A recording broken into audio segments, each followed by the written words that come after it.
Hello everyone. आज के video में हम लोग एनडीए का क्वेश्चन बैंक करेंगे। पिछले 10 साल में जो भी क्वेश्चन आया हुआ है उसको हम लोग इस सीरीज में हम लोग कंप्लीट करेंगे। ये आज वीडियो का पार्ट 1 है।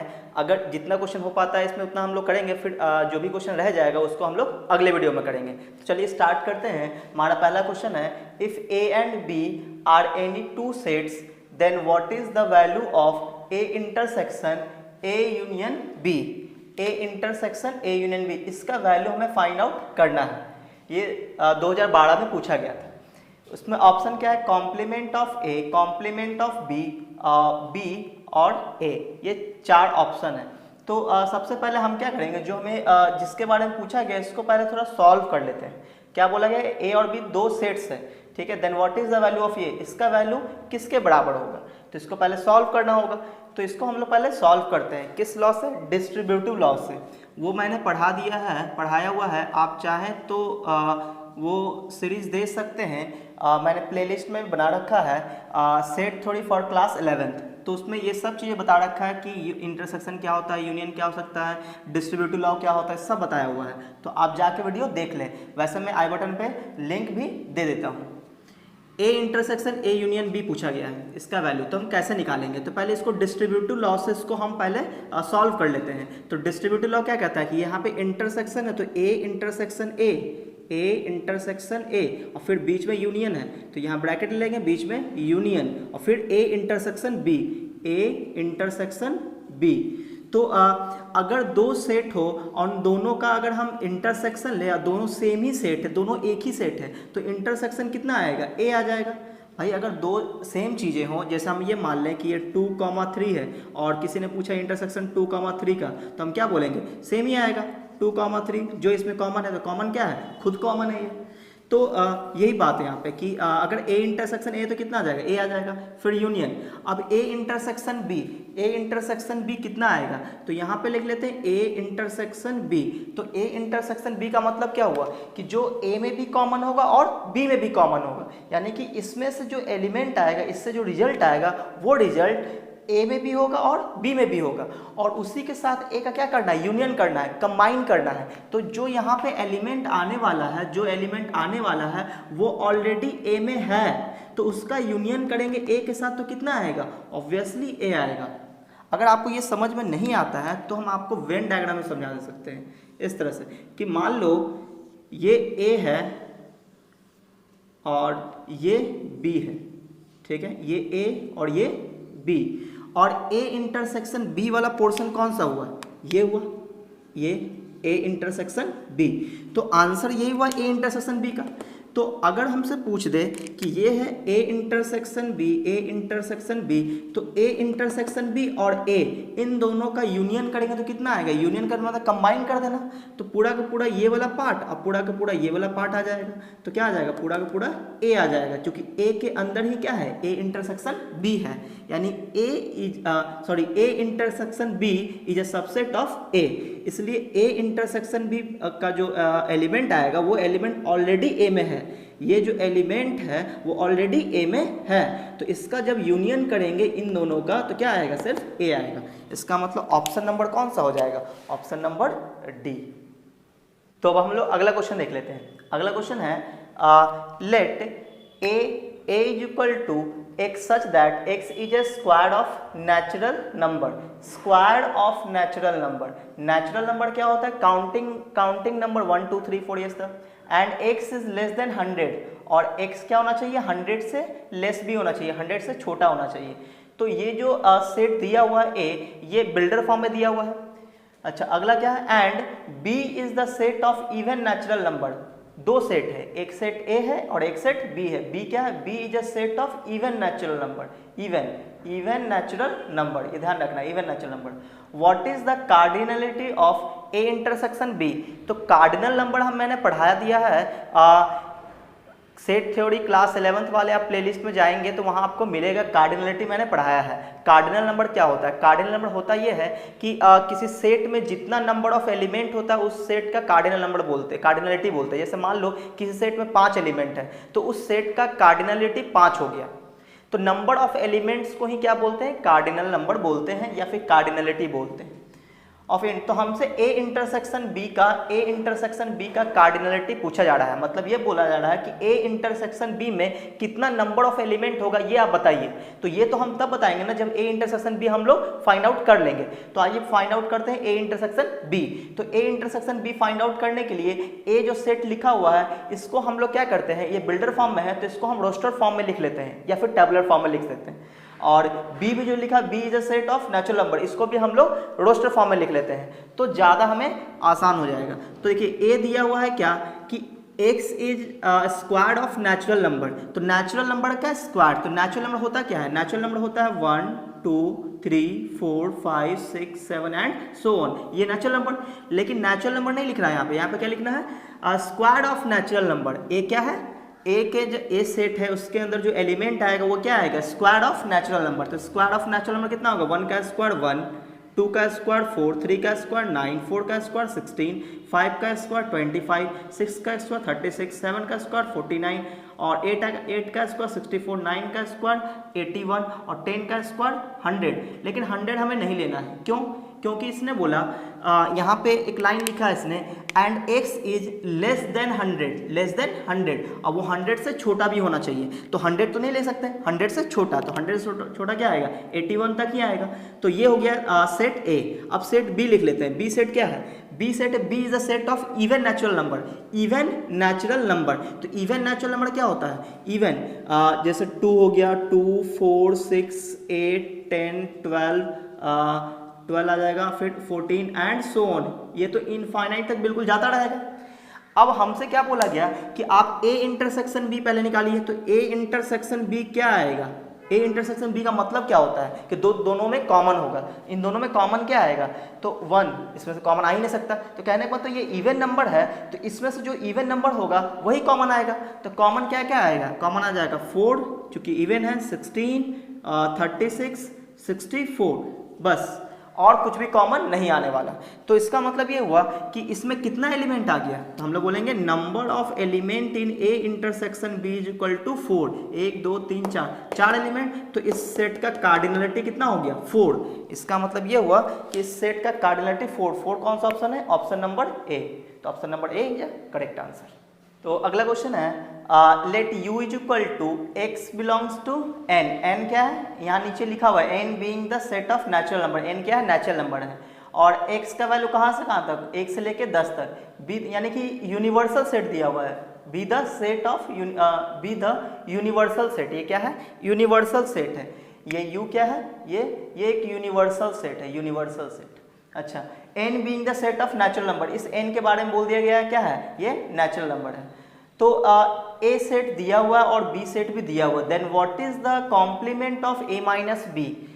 क्या पूछा गया, a माइनस बी का वैल्यू नहीं पूछा गया, a माइनस बी का कॉम्प्लीमेंट। a माइनस बी का कॉम्प्लीमेंट का मतलब ये हुआ कि हम लोग यूनिवर्सल सेट में से जब a माइनस बी को माइनस कर देंगे तो जो मिलेगा वो वही क्या कहलाएगा, complement of a minus B कहलाएगा। जैसे कॉम्प्लीमेंट ऑफ a का मतलब होता है एक a पे कॉम्प्लीमेंट का मतलब होता है यूनिवर्सल में से a को माइनस कर दें तो जो मिलता है वो क्या कहलाता है, a का कॉम्प्लीमेंट। उसी तरह से a माइनस बी का अगर हमें कॉम्प्लीमेंट निकालना हो तो हम लोग क्या करेंगे, यूनिवर्सल सेट में से a माइनस बी को माइनस कर देंगे।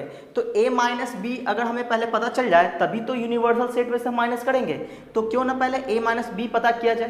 तो a माइनस बी हम लोग यहाँ पे निकालते हैं। तो a माइनस बी कितना आएगा, तो a माइनस बी कितना आएगा, तो a क्या रहा, a ये रहा, ये दिया हुआ है a और ये b। तो a माइनस बी का मतलब क्या होता है, a माइनस बी का मतलब ये होता है कि a का एलिमेंट होगा लेकिन उसमें से b के एलिमेंट को डिलीट कर देना है। a का एलिमेंट होगा लेकिन उसमें से b में जो एलिमेंट होगा उसको चुनकर डिलीट कर देना है। तो b में कौन है, 2 है, यहाँ पे भी 2 है तो इसको डिलीट कर देंगे। और 3 है, इसमें है तो इसको भी डिलीट कर देंगे। 6 है, नहीं है, तो इसका मतलब ये हुआ कि 1 और 4 यही दो एलिमेंट आएगा किसमें, a माइनस बी में। a माइनस बी में कौन आएगा, 1 और 4, 1 और 4, 1/4 क्या आ गया, a माइनस बी आ गया। अब हमसे क्या पूछा गया, हमसे पूछा गया कि a माइनस बी नहीं पूछा गया था, हमसे पूछा गया था आप बताइए complement of a minus B का कॉम्प्लीमेंट। अब जब हमें a माइनस बी पता चल चुका है तो क्यों ना इसका कॉम्प्लीमेंट निकाल दिया जाए। तो कॉम्प्लीमेंट कैसे निकलता है, इस तरह से कि a माइनस बी का कॉम्प्लीमेंट, इसे क्या बोलते हैं, कॉम्प्लीमेंट बोलते हैं। क्या करना पड़ेगा इसके लिए, यूनिवर्सल सेट में से इसको माइनस कर देना होगा। तो यूनिवर्सल सेट कौन है, यूनिवर्सल सेट ये रहा। तो यूनिवर्सल सेट जो दिया हुआ है वो किस में, बिल्डर फॉर्म में है। तो इसको हम लोग क्या करते हैं, रोस्टर फॉर्म में लिख लेते हैं। तो यूनिवर्सल सेट को हम लोग रोस्टर फॉर्म में कैसे लिखेंगे, x क्या है, नेचुरल नंबर, वो भी x का वैल्यू 1 से 10 तक। तो इसका मतलब ये हुआ कि 1 आएगा, अगला पॉइंट में तो आ ही नहीं सकता, क्यों, क्योंकि x क्या है, नेचुरल नंबर है। तो 1 2 3 4 अप टू कब तक, 5 6 7 8 9 और 10, ये आ गया हमारा यूनिवर्सल सेट। अब हमें क्या करना है, यूनिवर्सल सेट में से a माइनस बी को रिमूव कर देना है। तो यूनिवर्सल सेट में से a माइनस बी के एलिमेंट को इसमें से हटा देना है। तो a माइनस बी का एलिमेंट है 1/4, तो 1/4 यूनिवर्सल सेट में से डिलीट कर देंगे। तो 1 को डिलीट कर देंगे, 4 को डिलीट कर देंगे, तो बचेगा क्या, 2 3 5 6 7 8 9 10। तो यहाँ पे आंसर क्या आएगा, 1 को डिलीट करेंगे, 4 को, 1 को डिलीट करेंगे और 4 को डिलीट कर देंगे। तो क्या आएगा, 2 3 5 6 7 8 9 और 10। तो ये आ गया complement of a minus B का कॉम्प्लीमेंट। तो ऑप्शन नंबर कौन सा होगा, तो देखते हैं 2 3 5 6 7 8 9 10। तो कौन सा ऑप्शन है, तो ये सी नंबर देखिए 2 3 5 6 7 8 9 10 वही आया है। तो ये सी नंबर सही है। तो अगला क्वेश्चन है, which one of the following is a null set. Option 4 option दिया पूछा जा रहा है क्या, कि ये जो 4 में से कौन सा जो है वो क्या है, following is a null set, कौन इसमें से नल सेट है। हमें क्या चुनना है, नल सेट फाइंड आउट करना है। तो इस क्वेश्चन को बनाने के लिए पहले तो नल सेट का मतलब पता होना चाहिए। नल सेट का मतलब ये होता है कि ऐसा सेट जिसमें एक भी एलिमेंट ना हो, और उसको डिनोट किससे करते हैं, उसको डिनोट करते हैं सिर्फ ब्रैसेस से या फिर फाई से। तो ये सब मैंने बता रखा है। तो फिलहाल अभी हम क्वेश्चन में बात करते हैं, इसमें से कौन नल सेट है ये हमें फाइंड आउट करना है। तो ऐसा सेट जिसमें एक भी एलिमेंट ना आए उसको हम लोग क्या बोलेंगे, नल सेट बोलेंगे। तो यहाँ हम लोग क्या देखते हैं, ऑप्शन नंबर ए में ये एक सेट है जिसमें एक एलिमेंट है 0, तो ये तो नल सेट नहीं हुआ, तो ये तो पहले ही कैंसिल हो गया, ये नल सेट नहीं है। अच्छा अगले पे बात कर लेते हैं। अगला है ये ब्रैसेस क्या बता रहा है, सेट है ये, और उसके अंदर ये क्या है, ये एक नल सेट हो गया, उसके अंदर क्या है, एक नल सेट है। तो इसका मतलब ये हुआ कि ये एक सेट है, उसके अंदर क्या है, नल सेट है, फिर उसके अंदर क्या है, नल सेट है। तो इसका मतलब ये हुआ कि इस सेट के अंदर एक नल सेट है, तो एक एलिमेंट आ गया, कौन, एक नल सेट ही एक एलिमेंट हो गया इस सेट का। तो ये भी क्या है, नल सेट नहीं हुआ, तो ये भी ऑप्शन फेल हो गया। इससे बात करते हैं, ये भी क्या है, इस सेट का एलिमेंट क्या है, एक नल सेट है, इस सेट का एलिमेंट एक नल सेट है, तो ये भी क्या हो गया, नल सेट नहीं हुआ। रही बात इसकी, तो ये किस में है, बिल्डर फॉर्म में। क्या बोल रहा है, एक सच दैट, इसको क्या पढ़ते हैं, सच दैट, एक such that x² + 1 = 0 and x belongs to R for real number. तो अगर हम x² + 1 = 0 को सॉल्व करें तो रियल नंबर आएगा, चेक करते हैं। तो x² + 1 = 0, ये क्या है, एक पॉजिटिव नंबर है, x² हमेशा एक पॉजिटिव नंबर होगा, और 1 तो क्या है, ऑलरेडी पॉजिटिव है। तो दो पॉजिटिव नंबर का सम कभी 0 आ ही नहीं सकता, आएगा तभी जब दोनों 0 होगा, तभी तो ये 0 आ सकता है, ये तो 0 है नहीं। तो इसका मतलब ये हुआ कि x² + 1 का वैल्यू कभी 0 नहीं आ सकता। या फिर हम इस तरह से कह सकते हैं कि इसको अगर हम सॉल्व करें तो इस तरह से हमें दिखेगा कि x² + 1 = 0, तो x² = -1 आ जाएगा, x² = -1। तो किसी भी नंबर का स्क्वायर -1 रियल हो ही नहीं सकता, x का वैल्यू रियल आ ही नहीं सकता। अरे किसी भी नंबर का स्क्वायर हमेशा पॉजिटिव होता है, तो ये क्या आ रहा है, नेगेटिव आ रहा है। तो इसका मतलब ये हुआ कि इसमें एक भी एलिमेंट नहीं आने वाला है, इसका मतलब यही वो नल सेट है जिसमें एक भी एलिमेंट नहीं आएगा। तो option number D is a correct option. तो अगला क्वेश्चन है, if a = 1 3 5 7 then what is the cardinality of power set P of A। ये 4 ऑप्शन है, तो ये जो ए सेट है इसका जो पावर सेट होगा उसका कार्डिनलिटी कितना होगा, मतलब P ऑफ ए में, पावर सेट ऑफ ए में कितना नंबर ऑफ एलिमेंट आएगा वो हमें बताना है। तो पहले P ऑफ ए निकालेंगे तभी तो काउंट करेंगे कि कितना नंबर आएगा। तो P ऑफ ए क्या होता है, पावर सेट क्या होता है, पावर सेट आपको तो ये पता होना चाहिए ना पावर सेट क्या होता है, क्योंकि ये चीज़ें मैंने पढ़ा रखा है। अगर आपने ये वीडियो नहीं देखा है तो जाके देख ले पावर सेट क्या होता है। तो पावर सेट बेसिकली होता ये है कि जैसे मान लो ए सेट दिया हुआ है कितना 1 3 5 7, तो इसका जितना भी सबसेट हो सकता है उसको लिख देंगे और ब्रैसेस लगा देंगे, तो वही क्या बन जाएगा, पावर सेट बन जाएगा।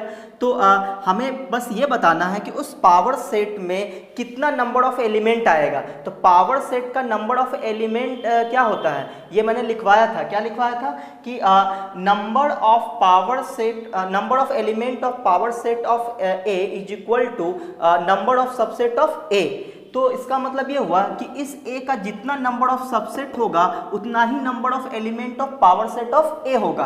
तो इसका मतलब ये हुआ कि number of power set of A, number of power set of A कितना हो जाएगा, तो इसका कितना सबसेट बनेगा, तो कितना एलिमेंट है 1 2 3 4, तो 2 टू द पावर 4 हो जाएगा, तो 2 टू द पावर 4 हो जाएगा। इसका मतलब 16, 2 2 जा 4, 2 जा 8, 2 जा 16, यानी 2 टू द पावर 4 मतलब 16। इसका मतलब ये हुआ कि ए सेट में 4 एलिमेंट है तो इसका सबसेट बनेगा 16 सबसेट बनेगा, तो 16 क्या हो जाएगा, इसका कार्डिनल नंबर हो जाएगा। इसका मतलब ऑप्शन कौन सा हो जाएगा, option number C is a correct option. तो हमारा अगला क्वेश्चन है if A is a subset of B then which one of the following is correct. A जो है वो बी का सबसेट है, तो इन 4 में से कौन सा ऑप्शन सही है। तो पहली बात तो ये कि बोला कि A is a subset of B, तो इसका मतलब क्या हुआ, इसका मतलब ये हुआ कि ए का हर एक एलिमेंट बी में होगा, यानी कि बी के अंदर ही ए आएगा। तो इसमें से कौन सा सही है, तो एक बार क्या करते हैं इसका फोटो बना लेते हैं कि A is a subset of B. हमारे पास गिवन क्या है, गिवन है A is a subset of B, तो इसका मतलब क्या होता है, मतलब ये हुआ कि ए का हर एक एलिमेंट बी में होगा। तो अगर हम इसको वेन डायग्राम के थ्रू देखें तो इसका मतलब ये हुआ कि अगर ये यूनिवर्सल सेट है, ये क्या है कि यूनिवर्सल सेट है, तो बी के अंदर ए आएगा, तो बी एक बड़ा सा सेट होगा इस तरह से बी, और उसके अंदर क्या होगा, एक ए होगा, ये हो गया ए। तो ये बाहर वाला जो सर्कल है वो किसको बता रहा है, ये बता रहा है बी को, और जबकि ये बता रहा है ए को। तो ये हो गया A is a subset of B. तो पूछा क्या गया ऑप्शन में, ऑप्शन में ये पूछा गया है कि ए का complement is a subset of B का कॉम्प्लीमेंट। तो सबसे पहले कॉम्प्लीमेंट दोनों का सोचते हैं क्या होगा, कि ए का कॉम्प्लीमेंट क्या होगा, बी का कॉम्प्लीमेंट क्या होगा। तो अगर हम ए के कॉम्प्लीमेंट की बात करें तो ए के कॉम्प्लीमेंट का मतलब होता है कि यूनिवर्सल में से ए सेट को रिमूव कर दें।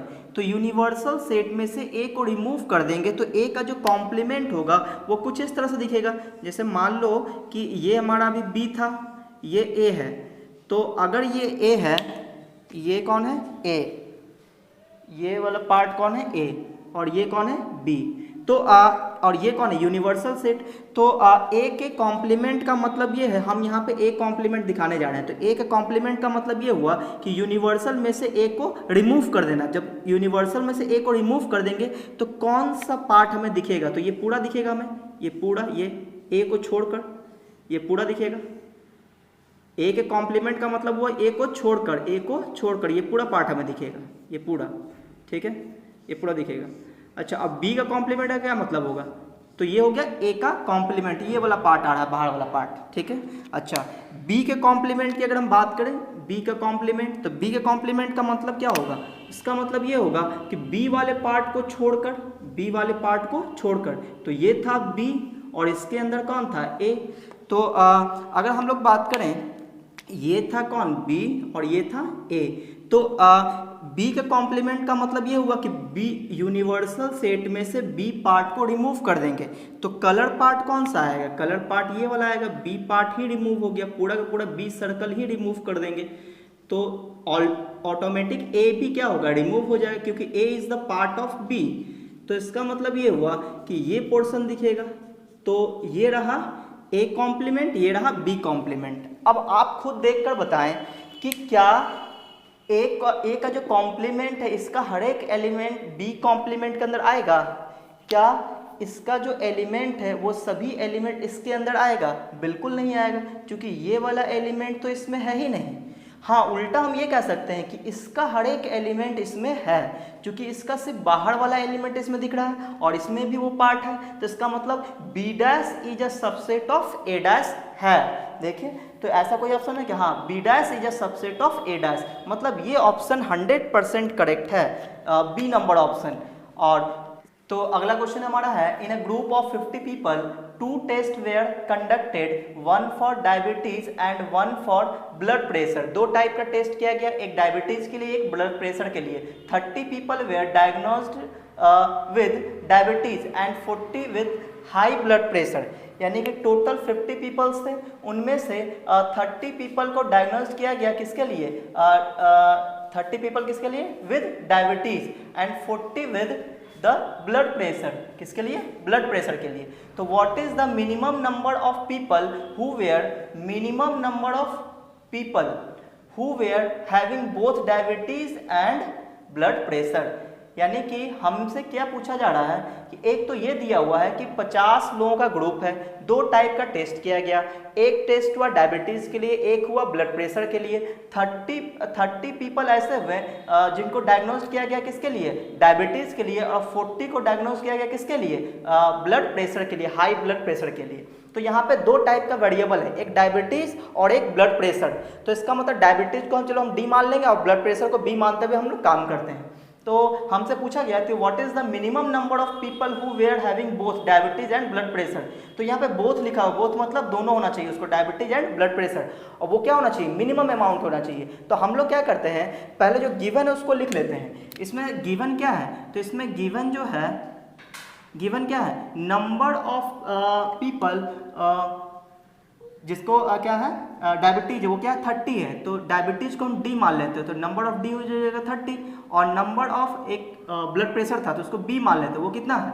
वो है 40, और टोटल नंबर ऑफ पीपल कितना? 50 है। तो हमसे क्या पूछा गया कि जिसको दोनों हो, minimum number of people who were having both diabetes and blood pressure, both दोनों होना चाहिए। दोनों का मतलब इंटरसेक्शन, तो इसका मतलब ये हुआ कि number of patient who have diabetes and blood pressure both, ये हमसे पूछा जा रहा है, और ये क्या होना चाहिए? मिनिमम निकालना है, इसका वैल्यू क्या चाहिए? मिनिमम। तो अब बात आ गई मिनिमम और मैक्सिमम की, तो हम लोग क्या करेंगे कि पहले इसका फार्मूला लिखेंगे और फिर इसका मिनिमम वैल्यू निकालेंगे, क्योंकि वेन डायग्राम से इससे काम नहीं चलेगा, क्योंकि मिनिमम पूछ दिया है। तो देखिए हम करेंगे क्या, पहले तो फार्मूला लिखेंगे। इसका फार्मूला सबको पता होना चाहिए कि number of D intersection B का फार्मूला क्या होगा? Number of D plus number of B, number of D plus number of B minus number of D union B. और हमको क्या चाहिए? हमें चाहिए ये वाला मिनिमम, ये अमाउंट क्या चाहिए? मिनिमम चाहिए, ये हमको चाहिए है मिनिमम, ये मिनिमम होना चाहिए। तो मिनिमम होने के लिए ये वैल्यू दिया है, ये वैल्यू दिया हुआ है, तो ये जो वैल्यू है number of D union B, ये अगर मैक्सिमम हो जाए तो हमारा काम बन जाएगा मैक्सिमम, क्योंकि अगर किसी चीज में से मैक्सिमम चीजों को घटा देंगे तो वो क्या बन जाएगा? मिनिमम बन जाएगा। इसलिए ये वाला अमाउंट क्या होना चाहिए? मैक्सिमम होना चाहिए। तो number of D union B का मतलब क्या हुआ कि डी और बी दोनों को कंबाइन करके, तो कंबाइन करने का मतलब ये हुआ कि टोटल पीपल कितना था? 50, तो इसका मतलब 50 से ज्यादा तो हो ही नहीं सकता, तो इसका मैक्सिमम वैल्यू हो सकता है 50। तो हम लोग सिर्फ वैल्यूज को यहाँ पे रखेंगे। तो number of D intersection B is equal to number of D, number of D कितना है? 30, तो ये हो जाएगा 30 प्लस ये कितना है? 40, और इसका मैक्सिमम वैल्यू कितना हो सकता है? 50, क्योंकि इससे ज़्यादा पीपल है ही नहीं, तो कितना हो जाएगा? 70 माइनस 50 यानी कि 20। इसका मतलब 20 लोग ऐसे हैं जिनको दोनों हो सकता है, ये मिनिमम अमाउंट है। तो ये option number C is a correct option. तो हमारा अगला क्वेश्चन है, if A is equal to 1 2 3 4 5 up to 10 तक दिया हुआ है, then the number of subsets of A containing exactly 2 elements is, तो नंबर ऑफ सबसेट की बात कर रहा है, क्या बात कर रहा है? नंबर ऑफ सबसेट्स की। लेकिन प्रॉब्लम यहाँ पे ये है कि इसने ये बोल दिया कंटेनिंग एग्जैक्टली टू एलिमेंट्स का पेड़ बनाते हुए जो सबसेट्स मिलेगा वो बताना है।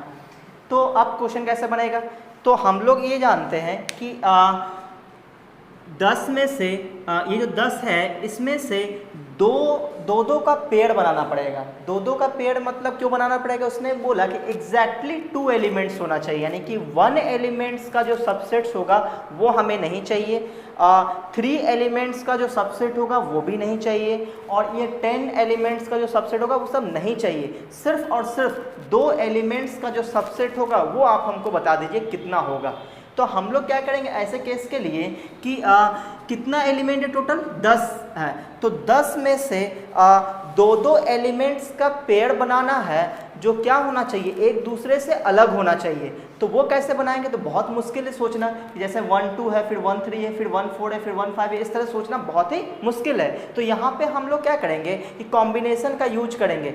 कॉम्बिनेशन क्या कहता है कि अगर हम लोग 10 एलिमेंट्स में से 2 एलिमेंट को सेलेक्ट कर लें और उसको अरेंज कर दें तो काम बन जाएगा। तो इसका मतलब ये हुआ कि हमको क्या करना होगा कि नंबर ऑफ एग्जैक्टली 2 एलिमेंट्स कितना आ जाएगा? Number of subsets of A containing exactly 2 elements is क्या करना पड़ेगा? हमें कॉम्बिनेशन का यूज करना पड़ेगा। टोटल एलिमेंट्स कितना है? 1 से लेकर 10 तक, यानी 10 एलिमेंट्स। तो 10 एलिमेंट्स में हमें कितने एलिमेंट्स का वो चाहिए है? तो एग्जैक्टली 2 एलिमेंट्स का सबसेट चाहिए। तो 10 में से हम लोग 2 एलिमेंट को सेलेक्ट करके अरेंज कर देंगे। कॉम्बिनेशन का मतलब ही यही होता है ना, 10 में से 2 को सिलेक्ट करके अरेंज कर देना। तो इसको सॉल्व कैसे करेंगे? तो ये हो जाएगा कितना? 10 × 9/2 × 1। तो इसको सॉल्व कर देंगे तो कितना आ जाएगा? 2 5 जा 10, यानी कि 9 5 जा 45, यानी कि 45 पेयर्स बनेंगे। 45 पेयर्स बनेंगे, इसका मतलब ये 45। Option number C is a correct option.